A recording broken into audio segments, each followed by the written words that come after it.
El ser humano no es el único que importa. El dinero en momentos de crisis puede no valer nada. Incluso hubo como críticas, pero el conflicto era hombre y trabajo. No puede haber progreso si no existe un encuentro con la naturaleza de otra forma. Me seducen, me provocan, me erotizan. Antes que nada, felicidades por haber ganado el premio de Green City Awards. Es un premio increíble, ¿no? Y se ve que detrás de eso están muchos años de trabajo de un colectivo bien consagrado. Sí, no, estamos muy contentos porque además la categoría que ganamos tiene que ver con cohesión social y comunidades inclusivas, que siempre ha sido, digamos, el centro nodal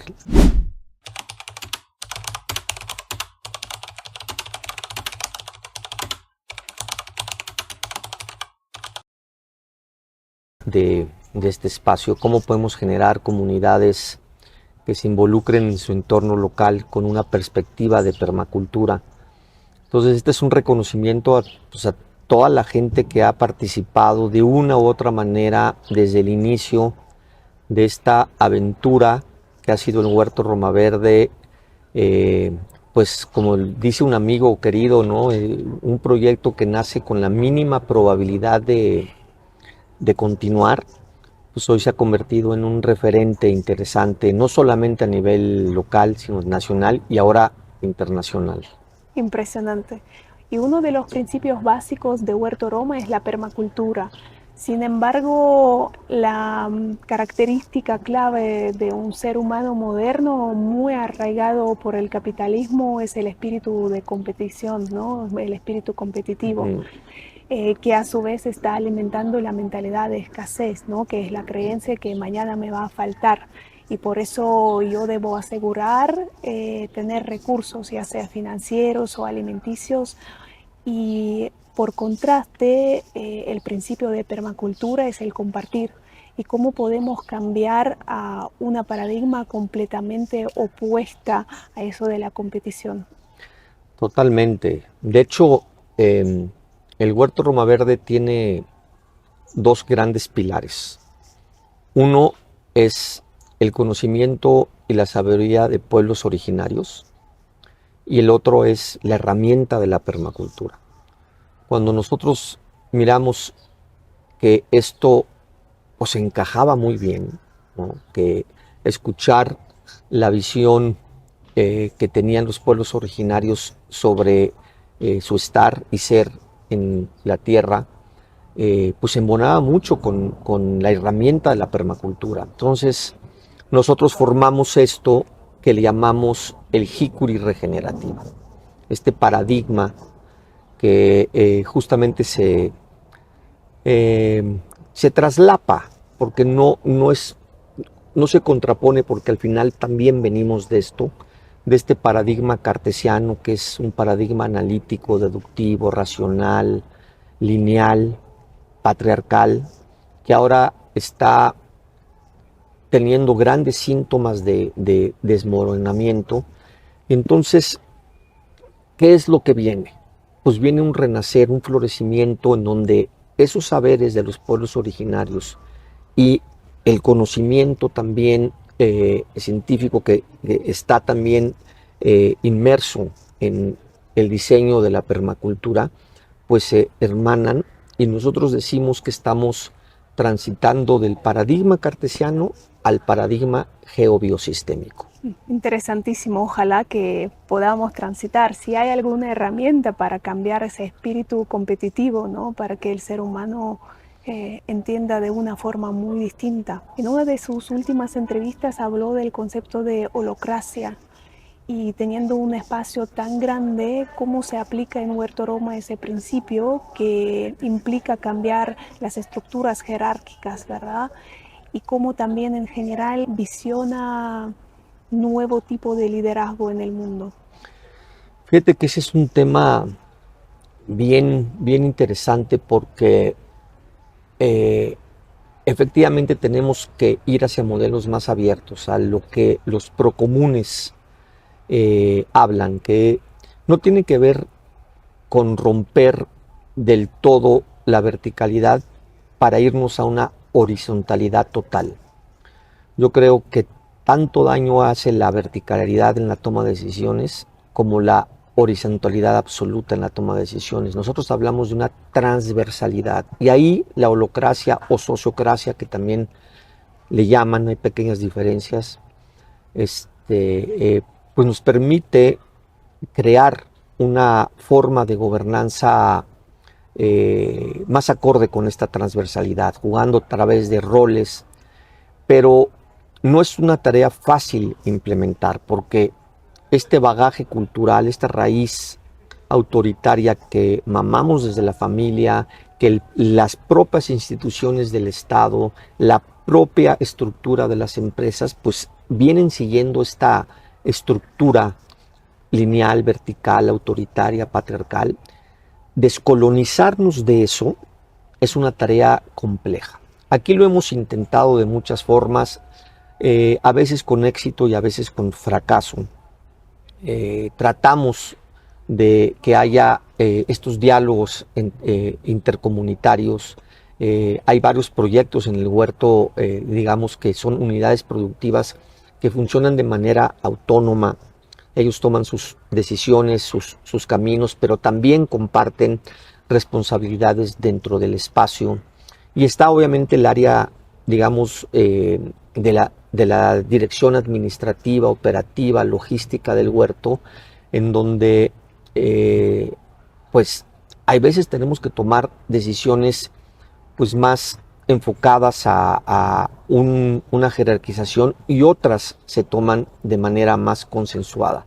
Entonces, el gran reto es poder lograr que cada persona de la comunidad empiece a descolonizar esta mente estructurada en estos cánones cartesianos, ¿no? Para empezar a imaginar que sí podemos generar otro tipo de involucramiento basada en la responsabilidad para que las tomas de decisiones que uno hace vayan de acorde con el planteamiento del grupo, ¿no? ¿Existen algunas facultades psíquicas que necesitamos cambiar internamente para poder estar más abiertos a este tipo de responsabilidad o a este tipo de nueva distribución de liderazgo, de poder? Definitivamente sí. Yo creo que, siguiendo a Ken Wilber, que él nos habla de que la mente ha pasado por 5 grandes periodos evolutivos. El primero es el periodo arcaico pleromático urobórico. El segundo es la mente mágico-tifónica. La tercera es la mente mítico-pertenencia. La cuarta es la mente egoica racional, que es en la que estamos como colectivo. Uh-huh. Y estamos justamente transitando hacia la mente integral, hacia una mente capaz de ver y sentir el todo y el uno al mismo tiempo. Estamos en ese proceso como humanidad, como colectivo, en esa transición que también es parte justamente de esta crisis que estamos viviendo, ¿no? Estamos en ese paso, ¿no? Entonces, yo creo que cada vez hay más personas que están abiertas a este proceso de sensibilización para dar este salto cuántico de conciencia, ¿no? Que permita sentir pensar. Ya no solamente pensar, sino sentir pensar. Qué bueno que aparezca esta palabra sentir, no solamente razonar, ¿verdad? Pero al mismo tiempo en nuestra sociedad todavía persiste este miedo latente a la injusticia, a que los recursos no se distribuyan de una forma equitativa. Por eso hay ciertas reservas hacia las prácticas grupales, hacia la colectividad, justo por eso que me van a engañar o si mis esfuerzos no van a ser recompensados por completo. Al haber creado un proyecto que atraiga tantas personas que están colaborando, otros están trabajando, ¿cuáles fueron los desafíos más grandes de crear comunidades y cuál será el secreto de crear esas comunidades? Mira, yo creo que cada época tiene una energía que late.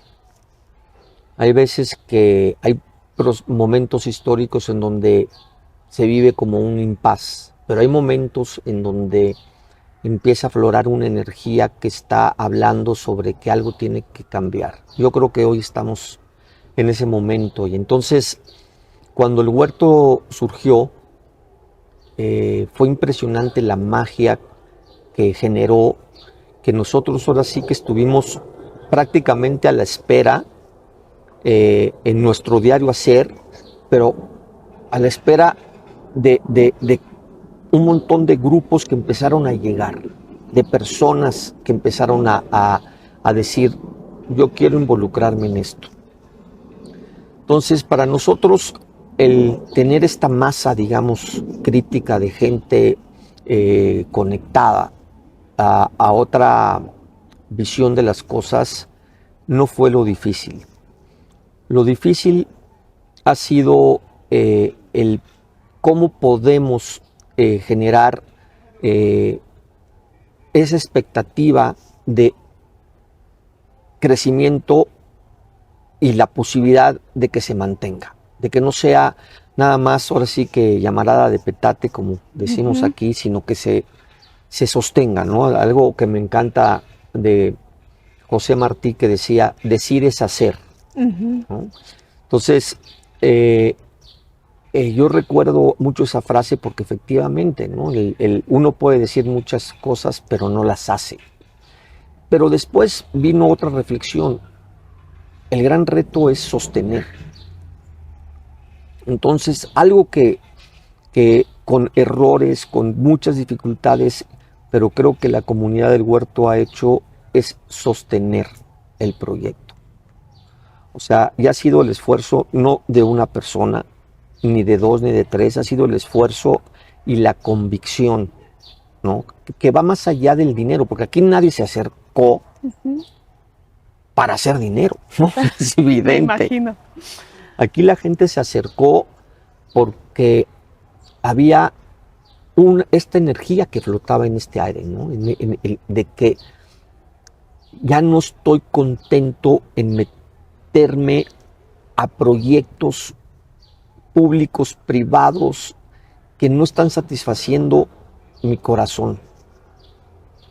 Y eso es lo que ha hecho posible que este proyecto siga vivo. Una cosa interesante de sostener, creo que no es solamente en ese ámbito, pero para cada persona estaría bueno y siempre es una duda cómo sostener el proyecto que estoy empezando.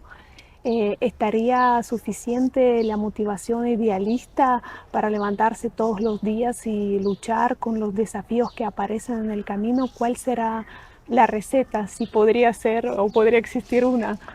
Pues mira, algo que yo creo, pues evidentemente no es la única motivación el idealizar algo. Tiene que concretarse eso, tiene que bajarse. Y aquí lo que la gente ha logrado hacer es que esas ideas, esos sueños, esos proyectos los ha logrado concretizar. Se han logrado vincular con otras personas, ya sea dentro, que se conocen aquí, pero desarrollan hacia afuera. Entonces el huerto ha materializado también esas ilusiones, esos sueños. Se han visto que se reflejan en lo que el huerto hace, ¿no? Entonces yo creo que eso también ha sido una pieza fundamental. Interesante. Y cuando hablamos de cualquier tipo de proyecto, ya sea sin fines de lucro o un negocio, por supuesto cada fundador siempre quiere expandir, escalar, ampliar. Pero en la mayoría de los casos, cuando vemos esta amplificación de los proyectos, empiezan a perderse valores o aparece como una resignificación drástica de los valores, ¿no? ¿Cómo le parece esta clase de comunidades? ¿Puede permanecer en los tamaños chicos o puede crecer y mantener sus propios valores? Y ahí es la pregunta, ¿tiene futuro la ciudad en general? ¿O nosotros debemos regresar a la idea de los asentamientos mucho más chiquitos? Bueno, hoy para el 2030 vamos a ser 10,000 millones de habitantes en el planeta. El 80 y pico por ciento, 82% van a vivir en zonas urbanas. Obviamente esto conlleva retos enormes. y tenemos que empezar a imaginarnos cómo construir ciudades, asentamientos humanos, obviamente mucho más acordes con procesos regenerativos. Las ciudades ya no pueden ser estos centros entrópicos de consumo, de recursos sin fin, ¿no? Creo que las ciudades, por eso es muy importante que empiecen a hacer permacultura urbana. Nosotros cuando empezamos hace 12 años aquí, recuerdo que incluso hubo como críticas no malintencionadas, pero sí hubo como señalamientos, es decir, ¿cómo van a hacer permacultura en una ciudad? La permacultura tiene que hacerse en zonas rurales, incluso periurbanas, pero dentro de una ciudad. Y la reflexión que hicimos en esa ocasión fue, la tarea tiene que ser también en las zonas urbanas. Entonces, yo pienso que hacia allá están haciéndose cada vez más esfuerzos. Lo acabamos de ver en Holanda, es impresionante cómo muchas grandes ciudades están empezando a transformar sus infraestructuras para hacerlas verde-azules, para empezar a hacer que las ciudades sean generadoras de recursos energéticos, del procesamiento y manejo de sus residuos sólidos y orgánicos, que se empleen incluso en el propio territorio, empezar a visualizar manejo del agua de otra manera. Entonces hay un gran camino en torno a eso. Yo creo que vamos a vivir en un futuro no muy distante, si es que no pasa un colapso socioambiental antes, vamos a vivir una transición muy interesante. Y creo que proyectos como el Huerto y como otros espacios que hay no solamente en la Ciudad de México, sino cada vez en más y más ciudades del mundo, están en esta sintonía. Y acuérdate de algo que a mí me parece fascinante. Cuando empiezan a generarse proyectos, organizaciones y personas que empiezan a cambiar, se genera una masa crítica que llega a un punto tal en que disipan a una estructura superior de desarrollo económico, social y político. Creo que estamos transitando hacia allá y la verdad es que más nos vale, porque si no vamos a vivir una distopía tremenda. Ni en una ciudad ni en un pueblo más chiquito. Así es. Con mucha esperanza estoy escuchando sus palabras. Existen dos paradigmas en general con la interacción con la naturaleza, ¿no? El ser humano pensó que los recursos naturales, aunque limitados, pueden ser expandidos de una forma artificial, de una manera infinita, y hay otra que dice que necesitamos cuidar a los recursos naturales y disminuir y moderar nuestros deseos y consumo. ¿Cuál para ti es la relación ideal entre la naturaleza y la economía, y si hay espacio para el progreso? Miren, en el paradigma cartesiano, que es el paradigma que surge a finales del siglo XV, principios del XVI, que justamente también deja atrás al paradigma teocrático. En el paradigma cartesiano, el gran cuestionador fue la ciencia, y en un principio la física y después la química. Y ese paradigma pues creó formas de organización social, políticas y económica, instituciones muy claras y muy específicas que en un momento dado pues generaron esta visión de desarrollo, esta visión lineal, en donde los recursos no era problema, no había un límite en los recursos. Esto empieza a modificarse en los 70s con un extraordinario libro que se llamó Límites en el Crecimiento. Y ahí es donde se empieza a visualizar pues, que el planeta no tiene la abundancia de recursos de manera infinita. Pero siempre este modelo occidental, racionalista, siempre ha tenido dos componentes que generan una ilusión. Uno es la cuestión religiosa, que en un momento dado un milagro puede venir a salvarnos, y la otra, que es el más actual, es que la tecnología puede ser la herramienta que va a salvarnos en los momentos más difíciles. En este paradigma cartesiano habitaron dos formas diferentes de organización social. Una fue pues, todo el desarrollo del capitalismo y la otra fue el advenimiento del socialismo-comunismo. Ambas, al final, tienen la misma raíz. Es la raíz antropocéntrica, en donde el ser humano es el centro del universo y la naturaleza está a nuestro servicio. Esto, obviamente, esta visión se contrapone con la visión de los pueblos originarios, que no veían ni sentían esta relación con la tierra. Entonces, el primer gran conflicto que tenemos en este paradigma fue la relación... Esclavizar naturaleza. Sí, o sea, utilizar la naturaleza como los recursos, pero el conflicto era hombre y trabajo. Hoy, lo que estamos empezando a darnos cuenta es que ese conflicto es entre el hombre y la naturaleza.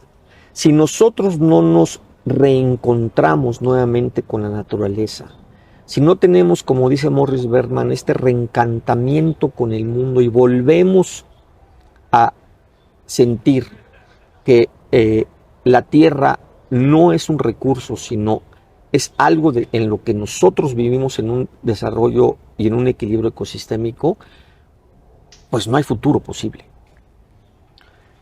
Creo que eso está empezando a cambiar. Creo, a mí el hablar de desarrollo y progreso de hace tiempo ya me cuesta así como, porque en nombre del desarrollo y del progreso se han cometido tal cantidad de abusos que yo creo que lo que tenemos que hablar es de regeneración y relaciones ecosistémicas.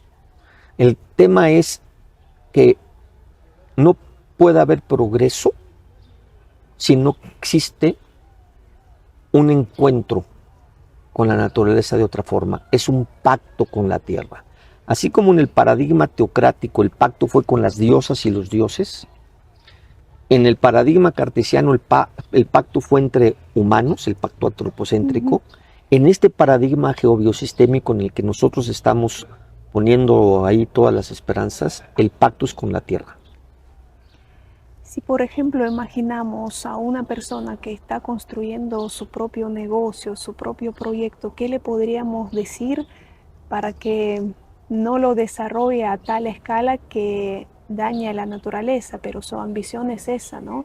Eso fue uno de los argumentos del protocolo de Kioto, cuando China, por ejemplo, dijo, ustedes ya aprovecharon.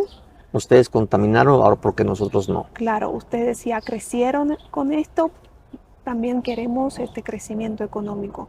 A nivel individual, ¿qué le podríamos decir o ofrecer a esa persona que no entiende por qué no puede crecer su proyecto o su negocio? Mira, yo siento que toda persona tiene el potencial para poder desarrollar una iniciativa, un negocio. El tema es la ambición, el tema es la acumulación del capital, el no tener freno ante eso. Y por eso, en esta sociedad industrial de consumo, tener más significa tener un mayor estatus. Y eso es lo que tenemos que trabajar de manera individual y también en los modelos educativos y también en las aspiraciones familiares, ¿no? En la relación que tenemos con otros. ¿Realmente necesitamos todo esto para poder sentirnos bien? ¿No? Y es un trabajo que, híjoles, yo a veces pienso que no se va a lograr hasta en tanto no haya un shock, que la gente verdaderamente se dé cuenta de que el dinero, este símbolo que es arquetípico, incluso tan importante, pues en momentos de crisis puede no valer nada. Entonces, ¿qué es lo que va a valer? Pues las relaciones que hayas tejido con la comunidad que tengas cerca. Entonces la respuesta es básicamente leer, entender que el valor está en completamente cosas distintas. Sin duda. Y en esa nueva paradigma, ¿cuál será esta realización social, porque ahora hay muchas personas, no solamente jóvenes, personas de 30, 35, 40 años que no ven el sentido de la vida, están buscando el sentido de la vida, no entienden cómo podría ser su realización social. En esa nueva paradigma, ¿qué podría significar este éxito? Y podrías decir, yo soy una persona socialmente realizada de verdad. Bueno, a mí me parece que lo primero que tenemos que hacer es tejer comunidad. Es encontrar a las personas, a los grupos, organizaciones, colectivas que están trabajando en algo que nos llene el corazón, en algo en donde empezamos a sentirnos pleno. Porque si algo estoy convencido es que, y afortunadamente las nuevas generaciones ya traen otro chip, pero por ejemplo mi generación, el esfuerzo que había era para tener un buen trabajo, tener recursos, tener una buena casa, un buen coche, y eso era la aspiración así de tener una seguridad económica para vivir bien. Pero al paso de los años yo he vuelto a ver a muchos amigos y amigas que evidentemente esto no los hizo felices. Muchos de los que llegaron a realizar eso, les faltó otra cosa. Entonces, aquí en el huerto hemos recibido a gente que viene a trabajar de manera como voluntario o que rompieron con ese mundo, con esa seguridad económica, con ese estatus social, porque ya estaban rotos por dentro. Y han venido a trabajar de manera voluntaria al espacio o han venido a inspirarse para vincularse con proyectos y emprendimientos diferentes. Y eso está empezando a suceder. No es un cambio fácil, es un cambio que va a tener su proceso, pero cada vez veo más gente conectada con esto. Estoy muy feliz de escuchar eso. Cuando estamos hablando de integración, no puedo no preguntar sobre integración global. Cuando estamos hablando de estas comunidades y ahora estamos viendo el mundo que está en retroceso del proceso de globalización como tal, muchos países que están llevando de vuelta toda la producción de China, por ejemplo, que antes era un país de obra de mano bastante barato, y después de COVID, cuando se mostraron que la interconexión e interdependencia es muy alta de las economías, los países se asustaron mucho. Entonces ahora se habla del regreso hacia los límites nacionales, ¿no? Entonces, ¿cómo le parece los proyectos de integración al respeto de cambio ambiental? ¿Deben ser internacionales y debemos unirnos internacionalmente, o de verdad es posible regresar a los límites nacionales y adentro de estos límites resolver preguntas ya sea de cambio climático? Porque por supuesto la humanidad está frustrada con los proyectos de integración, ¿no? Si estamos hablando de las organizaciones internacionales como la ONU, estamos hablando de la Unión Europea. Bueno, yo creo que la globalización tiene varias aristas, ¿no? Está la si nos enfocamos a la globalización económica, pues efectivamente esta ha sido un fracaso. Si bien le ha ido muy bien a unos cuantos países, a unos cuantos negocios, obviamente a los países que les ha ido bien, pues son a los mismos de siempre, al norte global, que al final esta globalización económica no ha sido más que una continuidad de un modelo colonial, de un modelo de saqueo y de extractivista de recursos, porque los necesitan para seguir manteniendo su estatus de vida, ¿no? Estados Unidos es el 6% de la población mundial y consume casi un tercio de la energía mundial, por ejemplo, ¿no? Eso no es sostenible, ¿no? Entonces, esa globalización económica pues estuvo dirigida justamente al beneficio de unos cuantos, ¿no? O sea, la concentración de capitales, la globalización no vino a hacerlo más distributivo y más atomizado, al contrario, generó una mayor concentración de capitales. Si hablamos de una globalización política, ahí la cosa cambia. Yo creo que la tecnología en este caso ha brindado la posibilidad de que personas como tú y yo estemos sentados hablando. ¿Quién iba a imaginarse que una chica rusa iba a venir al Huerto Roma Verde a hablar conmigo, ¿no? Y eso creo que va a continuar, va a seguir floreciendo, porque al final algo que sí tenemos que procurar es el tejido comunitario a nivel internacional, el que nos reconozcamos en nuestras culturas, para darnos cuenta que no somos lo diferentes que a lo mejor pensamos que somos. Sentimos igual, nos gustan cosas parecidas, vibramos en muchas cuestiones más allá de las nacionalidades, más allá incluso de muchas de las creencias. Entonces yo creo que ahí existe algo muy importante. Lo que tenemos que hacer es también empezar a darnos cuenta que esta estructura emanada de este paradigma cartesiano que son los estados-nación, pues también están en crisis. Entonces tenemos que hablar ya de bioregiones, tenemos que hablar de localidades.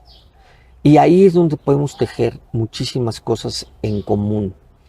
Yo creo que el mundo va a dejar de ser más rígido en esta división de fronteras absurdas y va a empezar a interrelacionarse más en intereses bioregionales, en potencialidades bioregionales y locales. Muy interesante. En la sociología justo alemana existe un concepto de comunidad de desafío. Eso implica que solamente se crea esta solidaridad muy fuerte cuando tenemos un desafío enfrente. ¿Se puede unir algo más a la sociedad o a estas localidades o a estas comunidades fuera de los límites nacionales que no sea un desafío tan obvio como podrían ser las guerras, por más que las evidencias ahora están, pero no son tan obvias para todos, ¿verdad? Entonces, las guerras es mucho más obvio, es mucho más a corto plazo. ¿Qué podría unirnos como humanidad o por lo menos algunas personas en ciertas regiones a lo largo plazo para que podamos resolver problemas que están muy urgentes? Mira, yo a corto plazo te comento que cada vez estamos interrelacionándonos más personas y organizaciones que estamos en este sentir pensar. Hoy, por ejemplo, Huerto Roma Verde pertenece a esta red que se llama Homes for Humanity, en donde hay toda una serie de sedes en África, en Asia, en Europa, en América, incluso en Oceanía, hay una sede en Australia, en donde nos comunicamos y empezamos a darnos cuenta que estamos preocupados por las mismas cosas, que nos duele el mundo que estamos viviendo, que nos preocupa el que se esté perdiendo la biodiversidad, en donde estamos llamando por generar una cultura de paz. Y esto está vibrando, esto cada vez está siendo más notorio.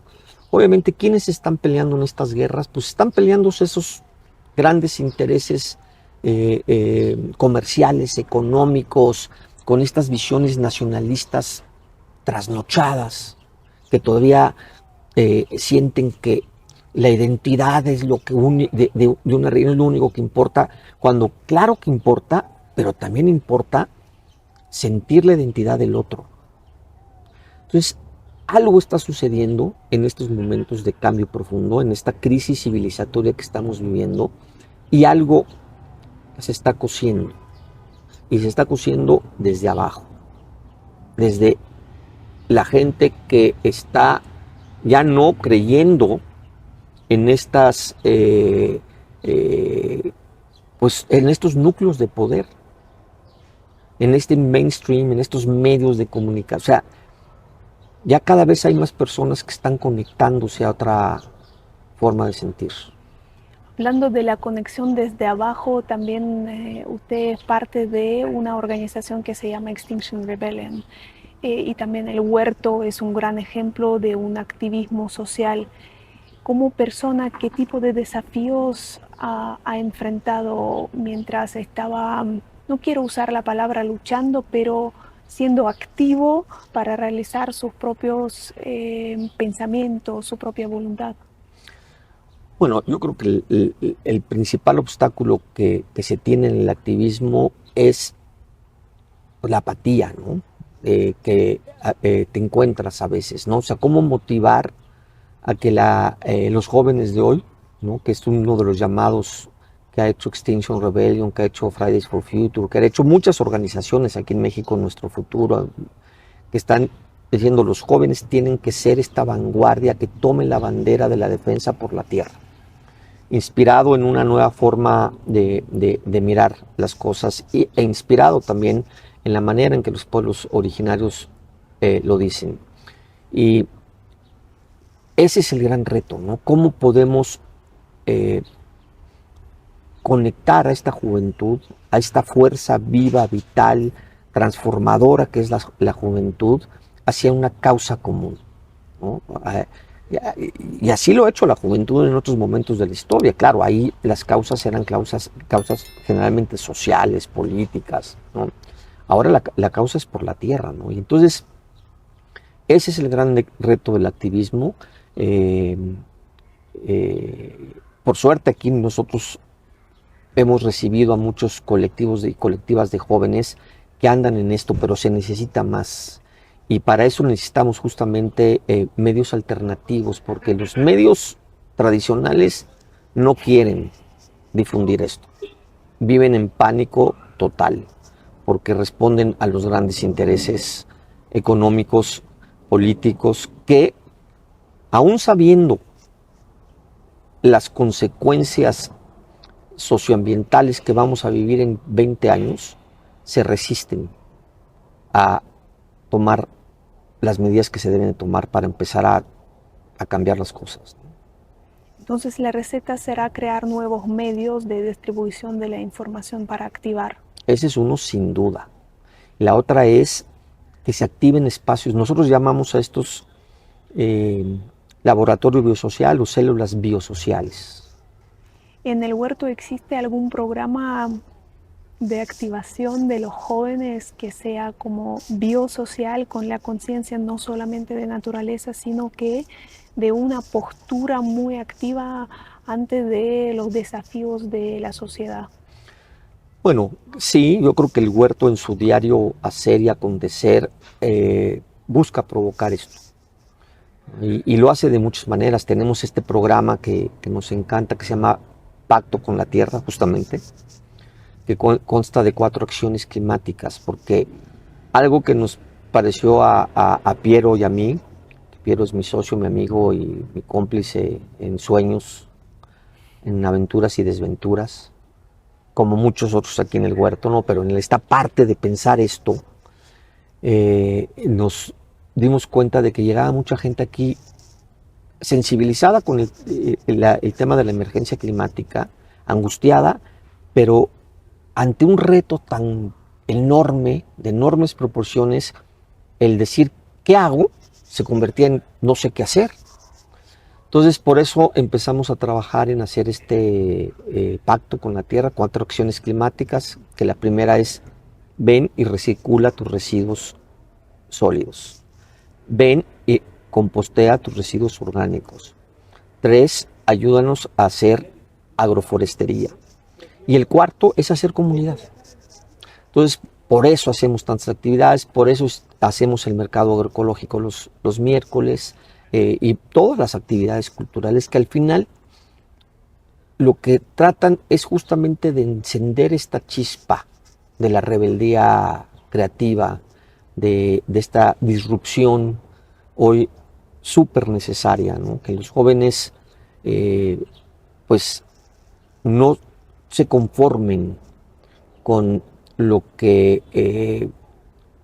ofrece el sistema, sino que cuestionen el sistema y que se arriesguen a cuestionarlo. En toda la historia de creación y desarrollo del huerto, ¿nunca se te ha apagado esa chispa del activismo por la apatía, por malentendimiento, por la frustración que está sucediendo? Sí, ha habido momentos en donde pues me he deprimido, en donde he sentido que no tiene sentido lo que estoy haciendo. eh, pero la verdad es que no sé por qué siempre eh, dentro de mí hay esta energía de ser un militante por la tierra, ¿no? De me gusta. Alguna vez me preguntaron, oye, ¿qué es lo que más te gusta de venir al huerto todos los días? Y no lo tuve que pensar mucho, dije, cada día es diferente.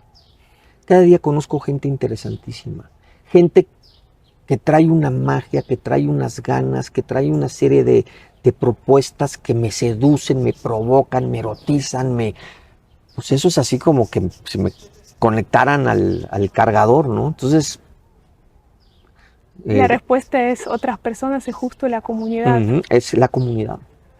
¿Se puede decir que la recomendación para otros activistas o agentes de cambio en el momento más pesado, en el lugar más hondo de su estado emocional, es conectarse con la comunidad para ir intercambiando? Totalmente, totalmente. El tejido comunitario es, como lo dice Jim Bendel, es si todavía existe una esperanza de la humanidad, esta tiene que ir de mano de la comunidad.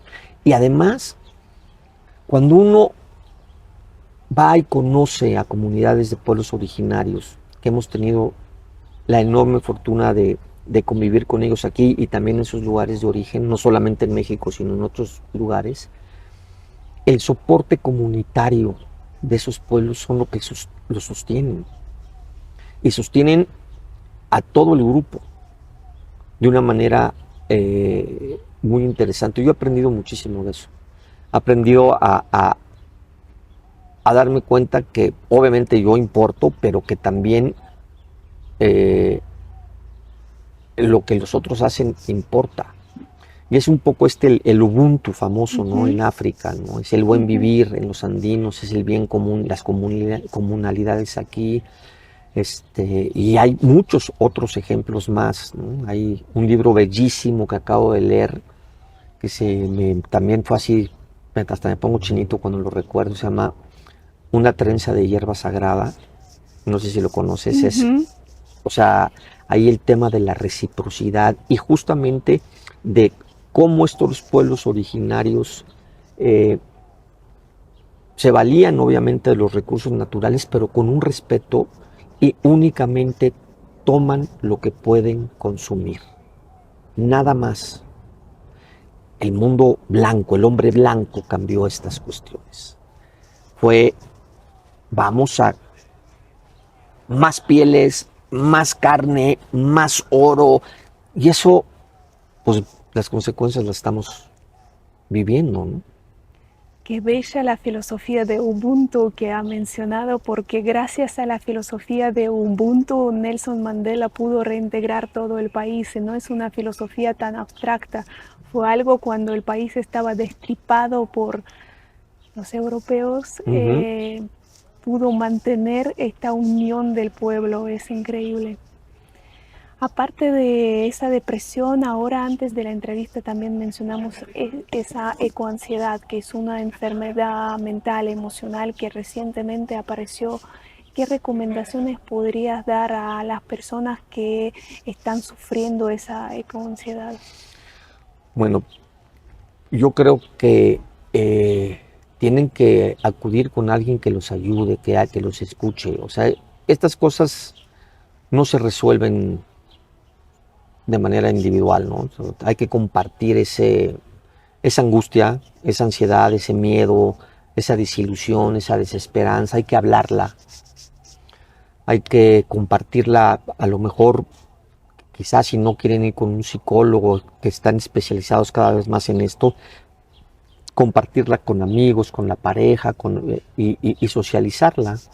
Cuando se habla y se hace círculo de palabra y se mencionan estas cosas, pues uno descarga, ¿no? Uno se da cuenta de que hay un encuentro, ¿no? En donde hay gente que te va a decir, yo también siento lo mismo. Entonces ya ese compartirlo ya empieza a generar una sanación.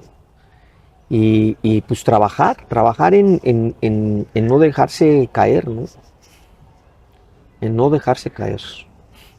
Qué difícil es esa tarea.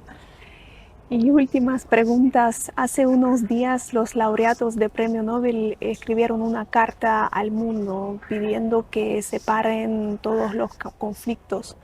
Pero hubo una cosa muy interesante adentro de esta carta diciendo que si los políticos todavía no saben cómo arreglar esos conflictos, que los paren, que los dejen para la generación que sigue.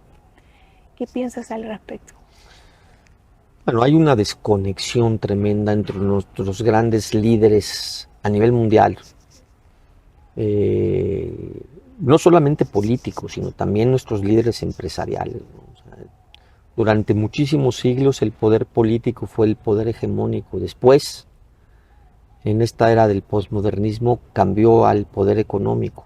Y el poder social siempre ha estado ahí, abajo, socavado, usado, manipulado.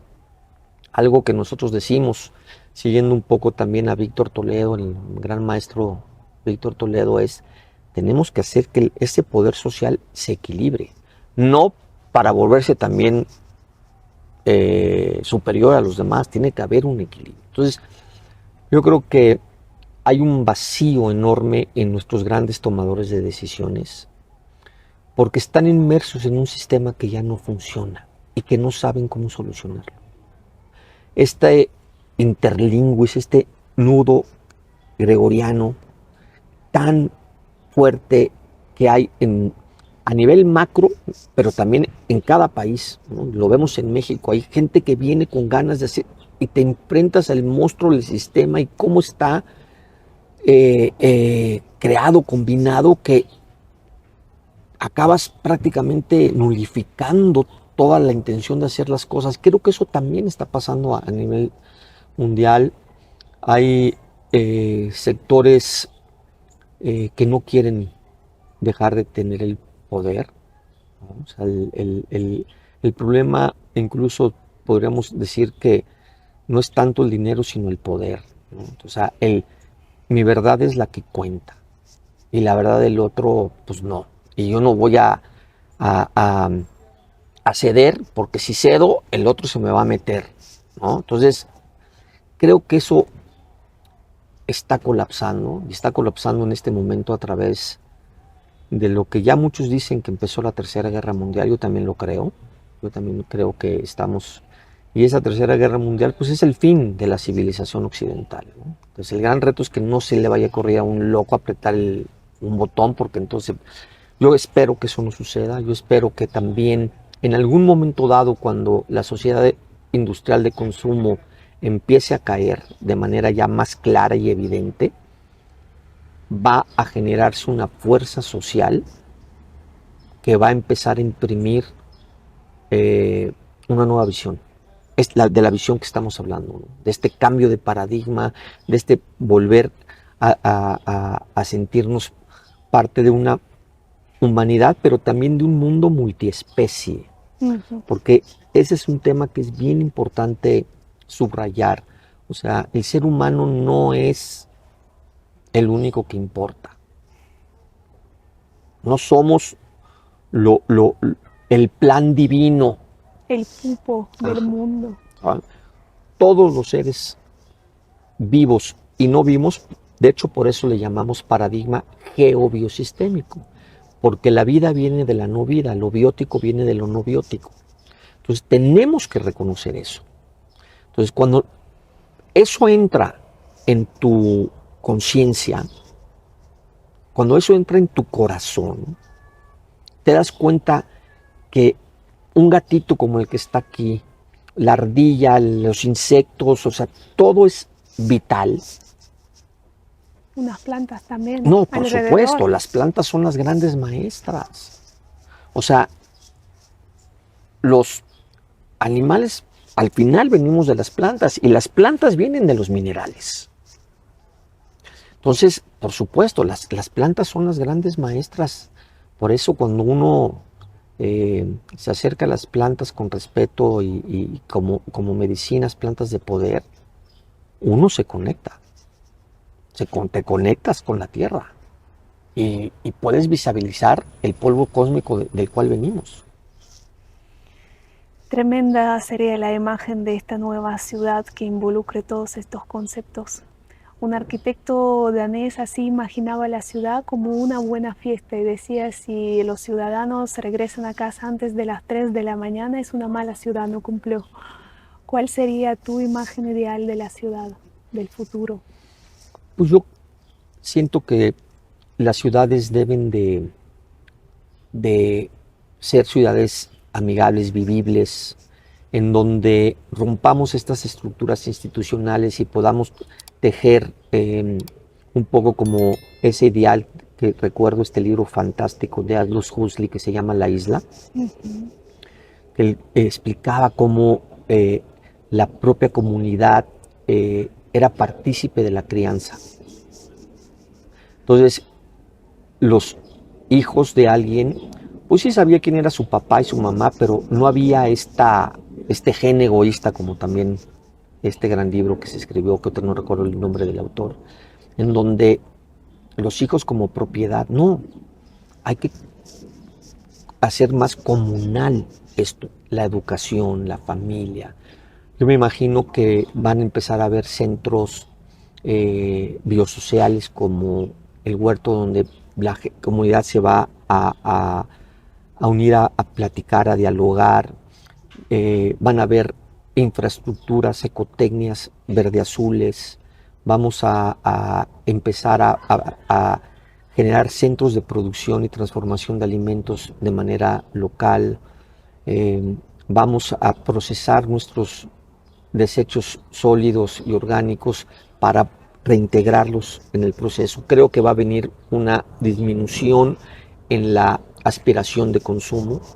Si hoy volteamos en nuestras propias casas y vemos cuántas de esas cosas que tenemos son innecesarias, vamos a encontrar muchísimas. Y van a surgir otro tipo de emprendimientos, porque luego eso es lo que también a veces se dice, ¿no? Bueno, pero entonces vas a romper con la economía porque ¿cuántos empleos? Eso pasó en la revolución industrial. Cuando dejamos los métodos artesanales, obviamente rompías con toda una estructura económica y empezó a surgir una nueva. Y yo creo que eso también está empezando a suceder. Ya cada vez hay más emprendimientos de los llamados verdes, más empresas tipo B que están empezando a hacer las cosas de otra manera y pues va a haber un reciclaje, ¿no? Va a haber un reciclaje y un sobreciclaje sobre estas cosas y vamos a empezarlo a hacer de otra manera. Me encanta ese futuro. Yo también lo quiero.